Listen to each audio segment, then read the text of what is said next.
So I'm going to make a prayer for you all. Is that okay, Shanti? I'm going to make a prayer. It'll flow from my heart. So you all can sit, stand, kneel, whatever. Okay? I think it's better that you all stand. Those of you who have deformities or arthritis or whatever, and if you feel you need to sit, you may sit. Okay, let's sign ourselves, brothers and sisters, in the name of the Father, and of the Son, and of the Holy Spirit. Amen. Abba Father, in the name of your precious Son, Jesus, I want to thank you for opening a door for me to come here. Today, I give you each and every one who has come here to listen to this talk and to hear about you. Even as we celebrate the month of the precious blood of Jesus, I cover each one of them from the crown of their heads to the very soles of their feet, Lord. And Lord, I build a wall of divine fire around them, and the gates of Hades shall not prevail against them. Lord, I come against every sickness, every financial debt.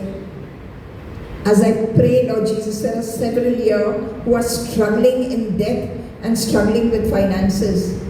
And today, Lord, I pray that every note, every coin, every debit card, and every credit card, that you will bless, and none of them, Lord, would ever live in the land of lack. And you are Jehovah Jireh. Lord Jesus, I pray and come against every sickness in their bodies, whatever it is, Lord. If there is any sick cell in their body, I pray that you would rejuvenate it in your divine power. And every dead cell, in the power of your resurrection, it will come alive, and I believe. You are the healer. You are the same yesterday, today, and forever. You are the miracle-working God. You are omnipotent, omniscient, and omnipresent. Yes, Lord. You are the God that makes streams to flow in the desert. And you can write on crooked lines. And today, Lord, here are your people, Lord, struggling with so many things in their lives. I pray for openings and breakthroughs, Lord, like never before, that you would shower your blessings, Lord, as I'm making this prayer, that they will not go home after this talk empty-handed, Lord. Lord, I pray that you would commission your angels, charge over them 24/7, and I pray for an anointing on them, Lord. Bless them in a measure pressed down, shaken together, and flowing over. May every head here in this room, that they shall go and succeed where others have gone and failed, Lord, because the power of your Holy Spirit will go with them, that you will turn their mourning into dancing, Lord Jesus. I pray that they will have testimony. The testimony will knock on their door every single day of their lives, Lord. And that as they evaluate themselves before going to sleep, they will know beyond a shadow of doubt that you have walked there, Lord. I just pray to you, Jesus, that every negativity in their life that they are struggling with, Lord, I surrender it to you. I need not know, you do. And I put it down, be it rejection, be it betrayal, be it humility, be it whatever, Lord, whatever negativity that they are struggling with, especially anger and especially hurt. And I put it down at your feet in total surrender, Lord. I pray that every negativity will actually lose their address. May the mighty hand of God surround them and bless them abundantly in Jesus' mighty name. I make this prayer. Amen and amen. O Karabash Shataravala Liya Kiriya Laya Kiramalaya Kala Sakala Vyashvarya, Kiramalaya Kantharvalaliya, Karvalahya Shama Kantharvalaliya. May the hand of God bless all of you abundantly in Jesus' name. Amen. Amen and amen. So we will start with hurt. Now everyone has been hurt at some point in time in their lives. Do you agree with me? Yes. Yeah, but most of the people know how to deal with physical hurt, and the emotional hurt gets unattended. Right or wrong? Hello? Yes. Okay, let's look. Do you think the Bible talks about hurt, brothers and sisters? What do you say? What is your name? You. Huh? Amanda. Melinda. What do you think? Does the Bible talk about hurt? Can you cite one example of hurt?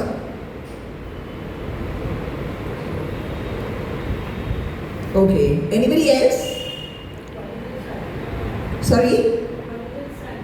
The prodigal son, that's a parable. Okay, but a reference, like a verse. You know, where the parable was Jesus talking to his people. Okay.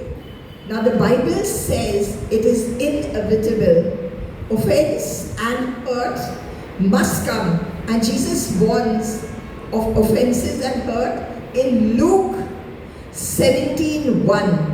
Okay, where he tells his disciples it is impossible that no offenses should come. All offenses come from where? You. Evil one, she says. Can somebody else, Marian, could you give me an answer to that? Where does all offense come from? Evil one. From our minds. From our minds.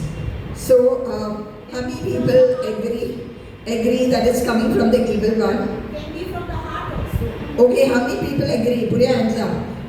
That it's coming from the evil one. Okay, and how many don't? Put your hands up. Some are neutral and are sitting on the fence. Well, you're absolutely right. All offense comes from the devil. Okay? He uses people to offend one another, and that's how it gets a field day for him. When he uses people to offend one another, he is here to destroy, to kill, and to take away. That is his work. Now, how do I have, this is a psycho-spiritual talk, okay? It is not just directly from the Bible, but I have combined psychology along with spirituality, and so this talk is both. So, how do you get emotionally hurt? You auntie with the stripes. How do you get emotionally hurt? What do you think? Yeah, you. What's your name? Helen. Okay. How do you get emotionally hurt? If someone has said something very, very important to me or feeling. Okay. Okay. All right. So I agree with that. That is one way, okay, of getting hurt. Anybody else? So you get hurt through people and through words. So that is what she's saying. Is there any other way? Yes? Take it personally. That is through people only, no? Yeah. Anybody else? Through their actions. Actions come from people only, no? Yeah, but you said words, so I said action. Yeah, word and action. So we get hurt, brothers. Yeah, Jordan? Expectations. Very good, Jordan. Very good. Yes. And now how do you get hurt? I have listed out 3 ways. Okay? You get hurt, 1, from people. And how do people offend us? Through their words and through their gesture. Okay? Some people not only talk very badly, but they make wild gestures, okay? So you get hurt through people. The second one is you can get hurt through circumstances. If there was a tsunami, okay, there was recently, forget a tsunami, recently 2 years ago, there was an earthquake in Istanbul, okay, and in a fraction of seconds, the very buildings, all the rich people, their houses were reduced to rubble. And you know, there was one man who owned 39 buildings. And he came, I saw that on Instagram, and he said, I was the richest man in this place. And today, I don't even have a place to rest my head. I am living in a camp with people whom I didn't even want to socialize with, is what he said. So you see, brothers and sisters, in an instant, God can reduce you to rubble. Everything that you proudly say is mine can be gone in a flash. So that's another way. And the third way is you can hurt yourself. How can you hurt yourself, brothers and sisters? Your thoughts. By your thoughts, maybe. Thinking negatively about yourself. Okay. Bitterness. Addiction. I'll be more specific. Okay? Now, as you're growing up, parents have put pressure on you, like a peer pressure kind of a thing. And all parents have great expectations about their children. They are watching this and they are watching that. They want them to become a ballet dancer. They want them to be academically brilliant. They want them to be the Prime Minister. They want them to be the Pope. They have very high expectations. And what happens when those expectations are not met? Sometimes you can have great expectations about yourself, and if you don't achieve those expectations, what happens then? I want to be the richest person, okay? I want to be like Ronaldo. You know, I get this thing all the time in my counseling. Let me cite a quick example. There was one boy who came to me for counseling. Son, what would you like to become when you grow big? He was a youth. Auntie, I would like to become the Pope. Well, so if he doesn't become the Pope, then what happens? I had still another boy, okay, who was a youth.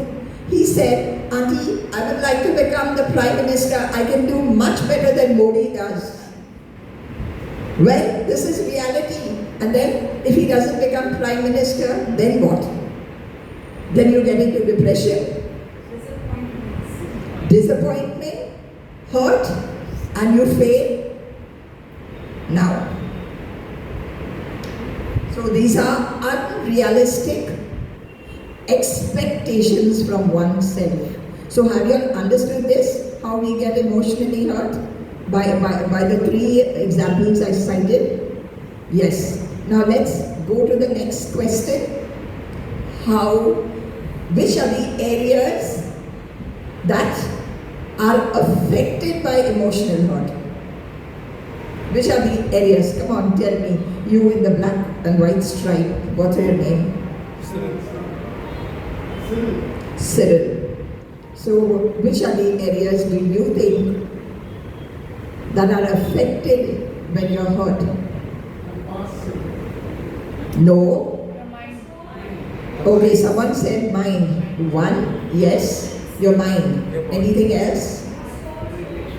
Your soul. Very good, yes. Your body. Physically also. No, not physically. What are we talking about here, brothers and sisters? We are talking about emotional hurt. Okay, so let me tell you. I think you all should take down notes because it would really help you all. This talk would really help you all. Now, It affects, number one, the soul. It affects your mind. It affects your emotions. It affects your memory. And ultimately, it damages your personality and finally, your character. I know none of you have actually given it a thought like this.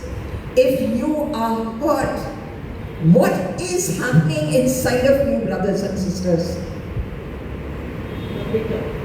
Sorry? Yes, okay, you're bitter. Does it have an outlet? Yes, it does. What is the sequence to hurt? You may even hurt another person. Exactly. Yes, I'll come to that. Okay, so I'll once again repeat it. It affects the mind, the emotions, the memory, the soul, and ultimately it deforms your personality and then your character. Now, this is a good question. How do people respond to emotional hurt?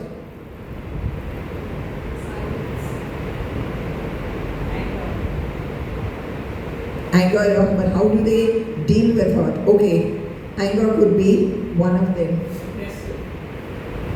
Aggressiveness. Okay. Suppress. Okay. I will give you this is totally psychology. I will give you, I'll cite 3 examples of how people deal with emotional hurt. Number 1, the first category is people use various defense mechanisms to deal with their hurt and to deal with emotional pain, but are unable to deal with the wound in the right way. Now here's category 1, okay? Category 1 is hurt, and he or she does not know how to deal with that hurt.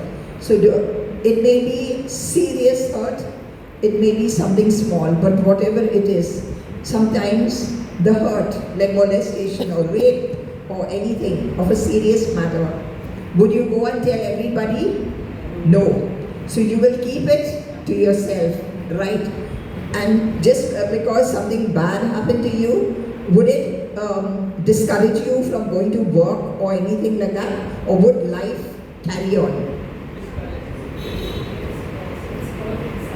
Yeah, there is hurt inside of you, and so you will pretend, okay? I'm talking about category 1. Category 1 is very hurt, okay? But pretends as if nothing happened and just goes about daily routine with a plastic smile on his or her face so that nobody will know that he or she is actually hurting. Anyone familiar with this category? Yes or no? Are you familiar? Yes. People hide their pain, right? Yes. But is this, brothers and sisters, a solution to your problem? No. Okay? What happens then? You tell me. You make to take revenge. Because you are putting yourself, but then you go ways where you can get Okay, maybe if you ponder about it, it turns to anger, and from anger it goes to revenge. I'll grant you that. But what happens immediately? You can't relate to another person. Okay, you are silenced. to isolate yourself. Okay. There are different means to deal with it.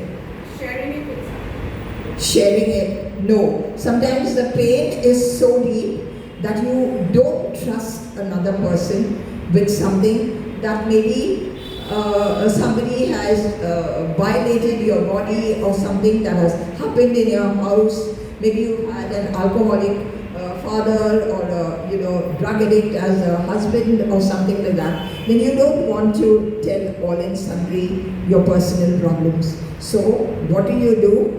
it gets buried in your subconscious. Okay, you all said subconscious.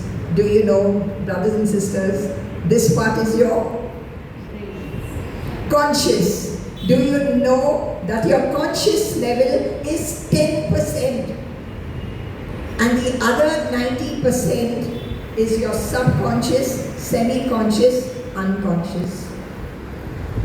So what happens when you go to sleep at night?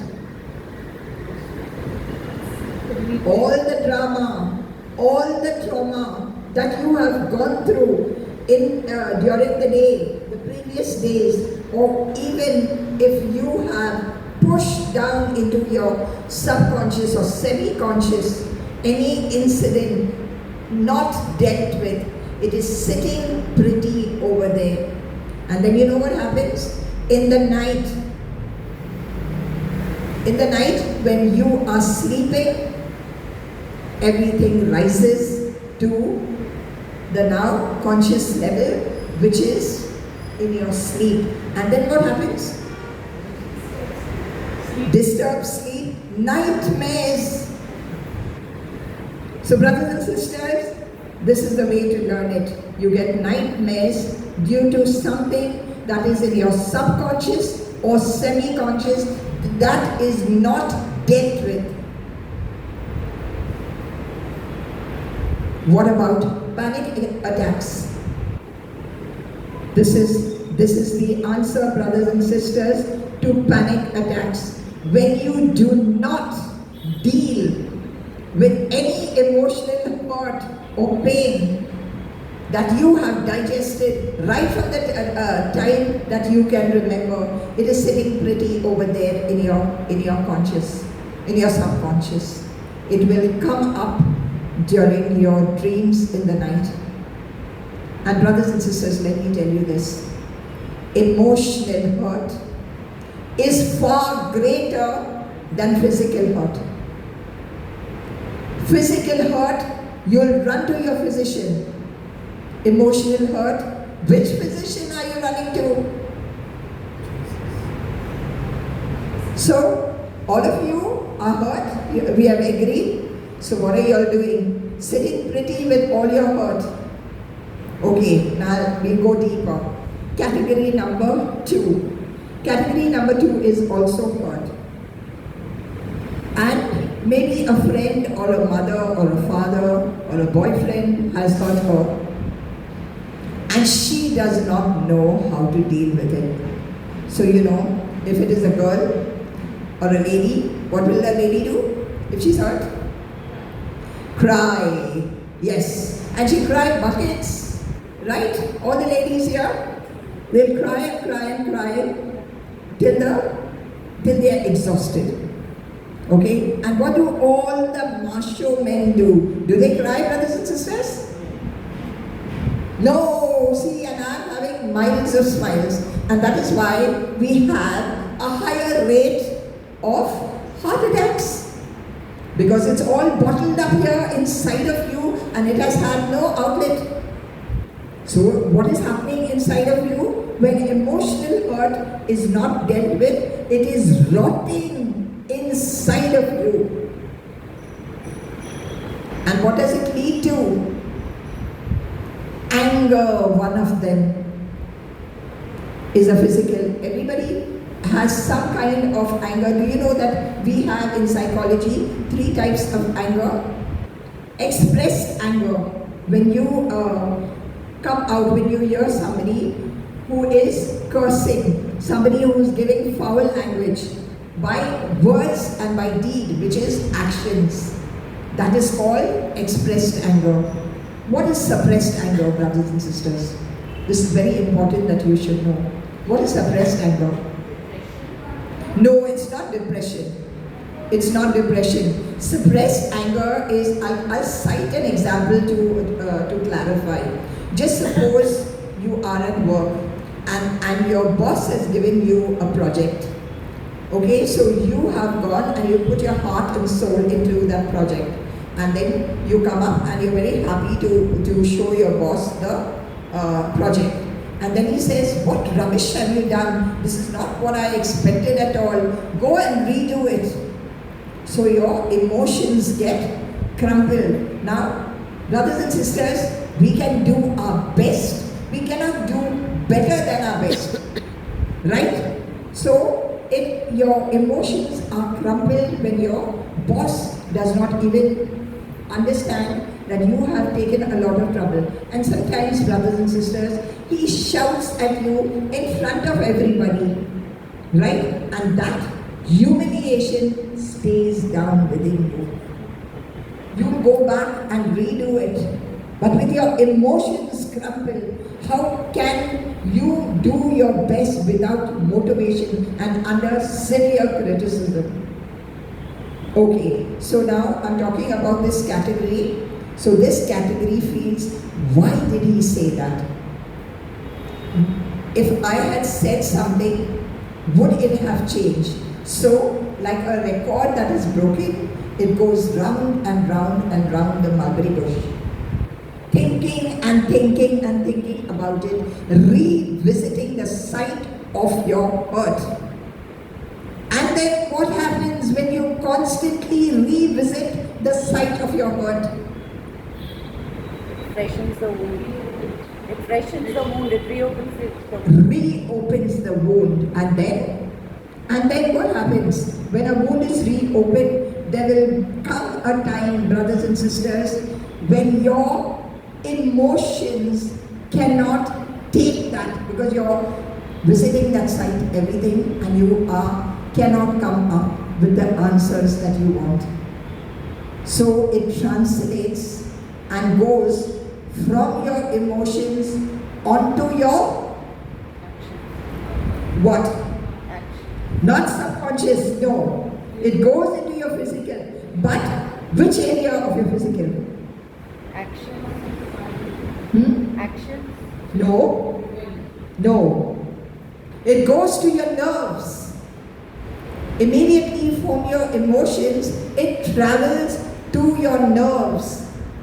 And then you get what is called a nervous breakdown and panic attacks all the times. So this is how you understand when somebody has a nervous breakdown or getting panic attacks, because there is inside of their emotions something that is not dealt with.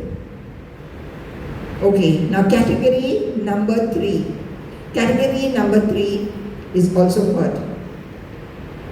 Now he feels very bad that he is hurt. And he says, how could that person have done this to me when I trusted him? So what does he do? He wants to protect himself, right? So then he builds a defensive wall around him. And he makes a vow. And he says, I will never allow anybody to ever hurt me again. So it is like a tortoise going into a shell. This is the way that the person who is hurt protects himself from being further hurt. So does this solution that he gives, do you think it is really solving the problem? No. Do any of the 3 categories which you are now familiar with, because all of you fall into one of those categories. So, are you really solving the problem or you're compounding the problem? Yes. So all this has gone into the far recesses of your mind. And these are the 3 ways how you define hurt and how it comes through your body. Now I'll ask you another question. How do you know whether you are wounded or whether you are healed?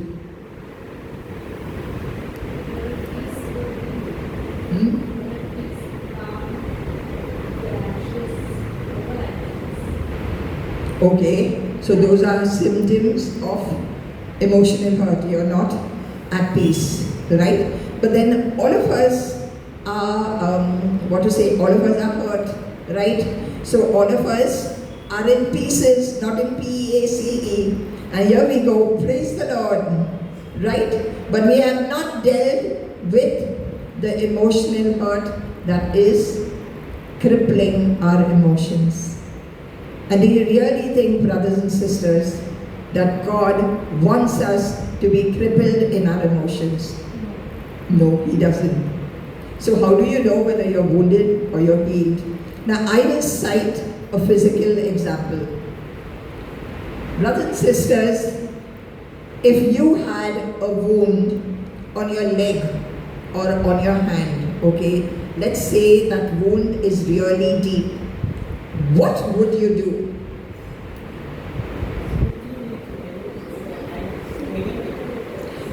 Okay, Beryl says medicate it. Okay, anybody else? You don't know what you do when you get a deep physical wound. What do you do? Okay, you'll go to the doctor. Which doctor? The witch doctor? Or the divine physician? Or your ordinary physician? Ordinary physician. Okay? Now what would the doctor do? He would give you medication. That's it? Okay, he would clean the wound and he would give you medication. Finish? Huh? Follow up. Well, let me tell you what the doctor would do. Okay, you're going to the doctor.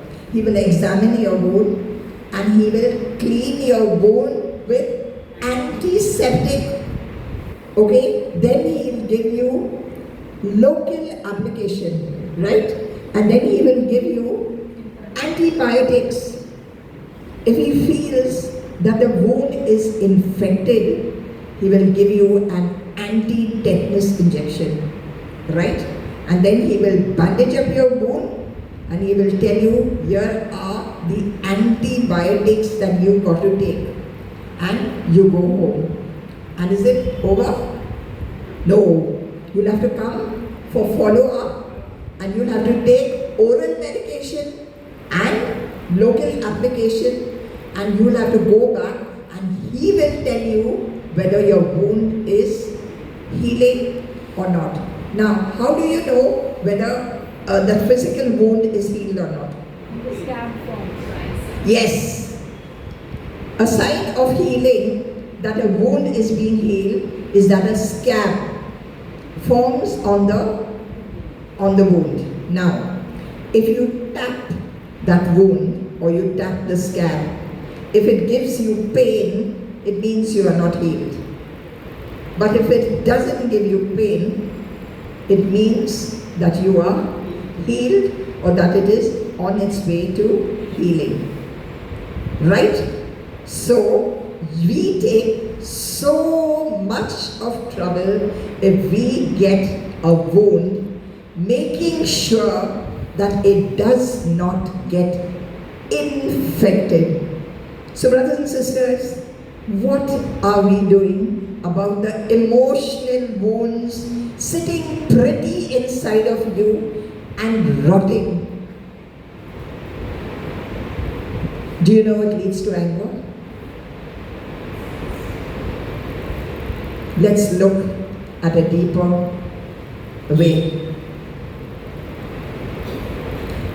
If one is not healed, if an open wound, if left unattended, attracts flies and insects.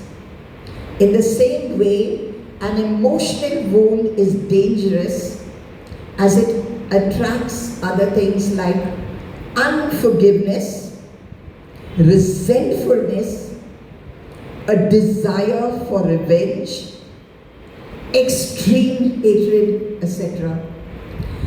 Pay attention. This could ultimately cause sicknesses such as cancer, arthritis, depression, and other psychological diseases, as some people struggle to forgive themselves and are unable to love themselves or even show mercy to themselves. So have you got this loud and clear? What happens if you do not deal with the emotional side of your wounds. Okay, brothers and sisters, emotional wounds are altering your personality and your character. And if we are so full of emotional pain, how can the Holy Spirit filter through you? We have to be empty, right? So that the Holy Spirit can fill us. So we need to empty ourselves. Now, do you think we need healing for emotional wounds? Yes. Yes. Why? To keep us open to receive the Holy Spirit. Okay. There is something much deeper than that. So that we are at peace with ourselves. Okay, I grant you that also.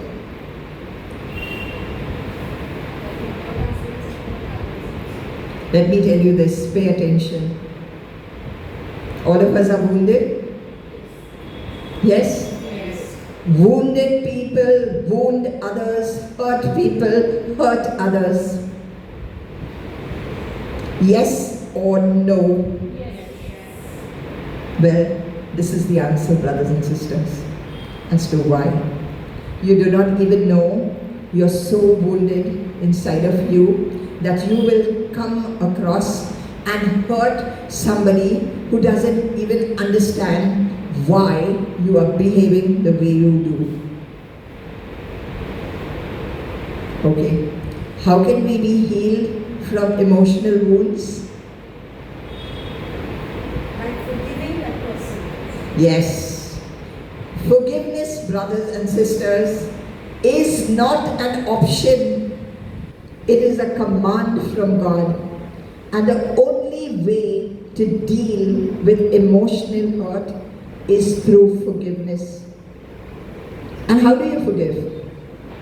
Just say in your prayer time, I forgive you. End of the story. Go for confession and say, I did this. Okay, do you think you'll be healed, brothers and sisters? You have to go to the person and tell them. No, don't go to the person and say because why? For the simple reason, if you go and say sorry or whatever, sometimes the person may even hurt you even more because you have sought repentance, but the other person may not have. So what you can do is forgiveness in a hypothetical way.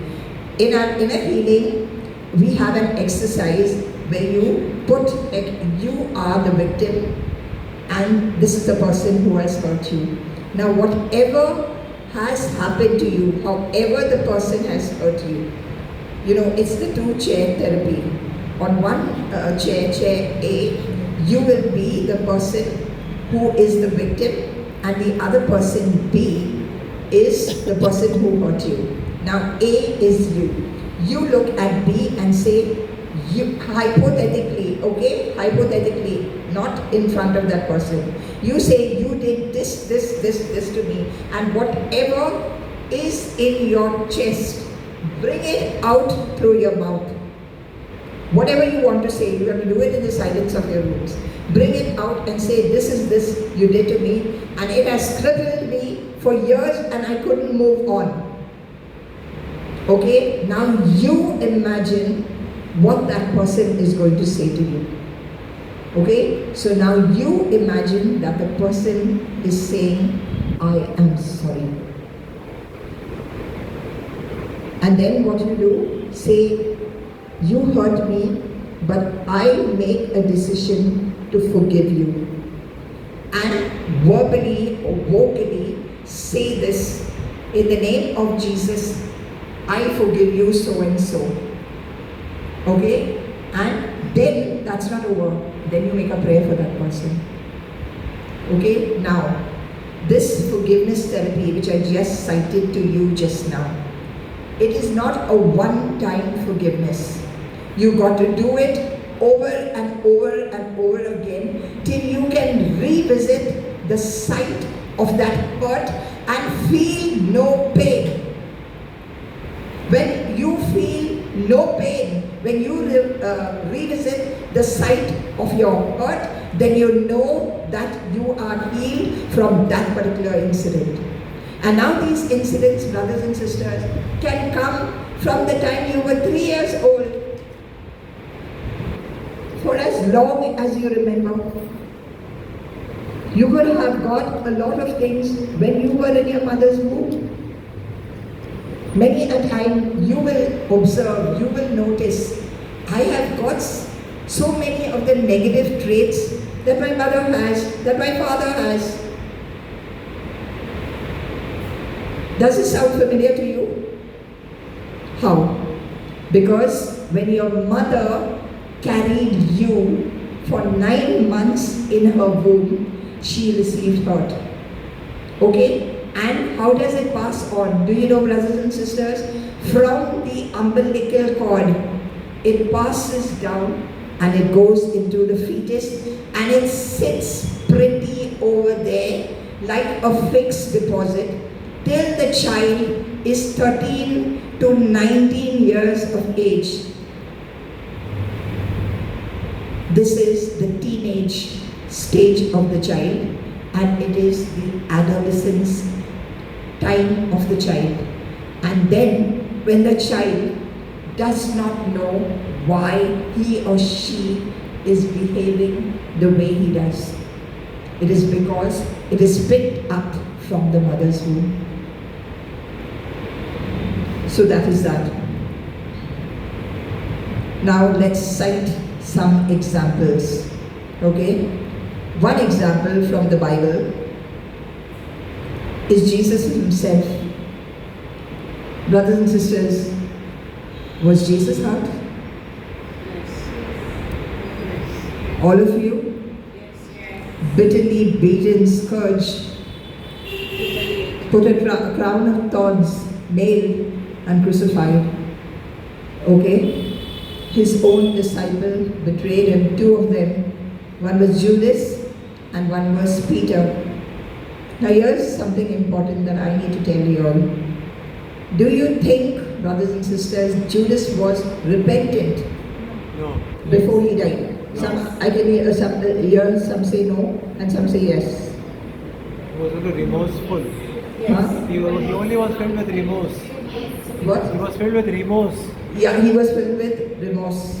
Okay. But there is an instant Riaz that when he went back to the Sanhedrin and threw the money at them asking for Jesus back. That because he was guilty, he realized what he had done. But when they laughed at him, he realized that there was no way out of it. And he realizes, what a thing I have done. And that is when Satan entered him and he committed suicide. Okay? That is Judas for you. Did Peter betray Jesus? Yes. What did Peter do? Repented. Sorry?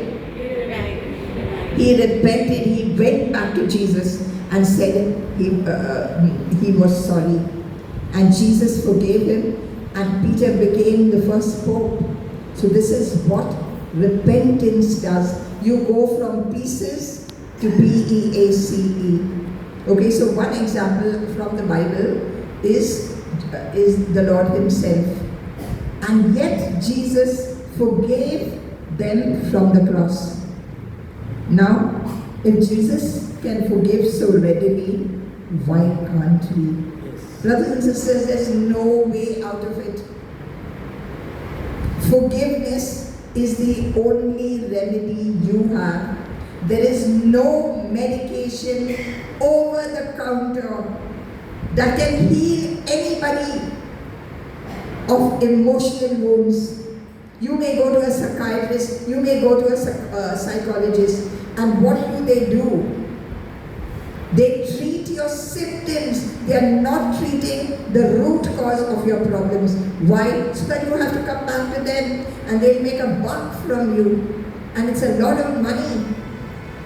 And you know what? That medication that they give to you, you cannot stop it.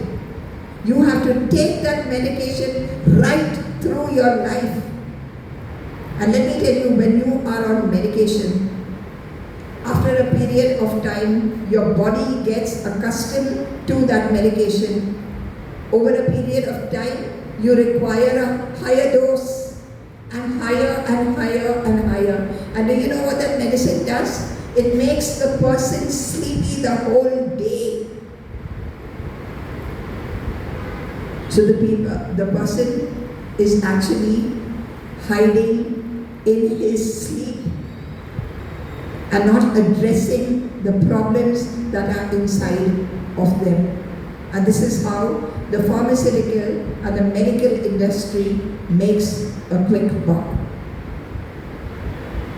Okay, I'll cite an example to you. One day at a retreat, how much time do I have? Yeah. How much? 5 minutes. Okay, I have two very good examples. One day at a retreat, as I was sitting in the refectory at Viralaya, I had this girl sitting all alone and having her dinner. So as I went there, I saw her sitting there, I don't know, the Lord just indicated her to me. So I sat down there and suddenly the Lord said, this girl has been very hurt. So I looked at her and I said, you have been very hurt. So, and I said, it is just stuck inside of you. When I said that, she just broke down and cried while eating her food.